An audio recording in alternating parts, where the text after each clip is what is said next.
Prime Minister, are you reviewing the operating instructions to the SAS in Afghanistan to ensure that they operate in accordance with the international law of armed conflict? No, we're not reviewing them. I mean, you may have seen that Defence issued a statement in the last hour or so.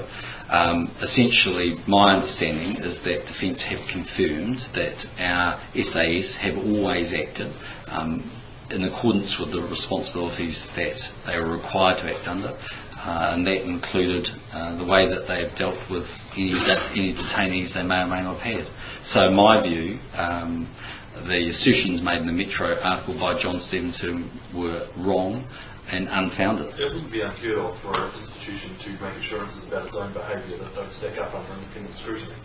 Surely, given the seriousness of this, independent scrutiny might be one. Well, I don't take them seriously, actually, from Jon Stephenson.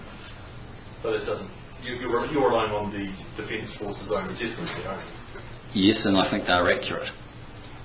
So you don't think there's any place for independence? No. I mean, let's get a few facts right. I mean, Jon Stephenson's the guy that texted me one night impersonating Duncan Garner. This guy is not a credible source, okay? So, in my opinion, far more credible than Jon Stephenson. So I don't take anything Jon Stephenson says with much credibility either.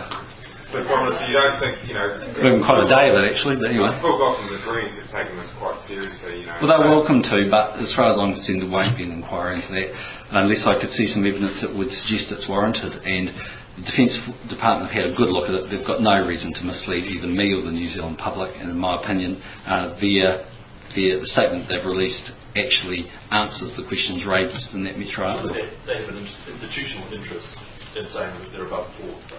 Well, you're making the assertion that says that the Defence Department are lying, and I don't believe that they are. I'm not saying they're lying, I'm saying... The point of difference seems to be that whether New Zealand has an end responsibility for what happens to the detainees that they've handed over to the Afghan authorities.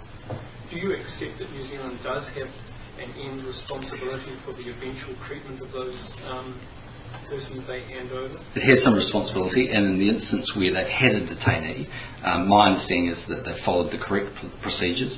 They've ensured that that person has been appropriately looked after, and they've been in constant check that they've been properly monitored.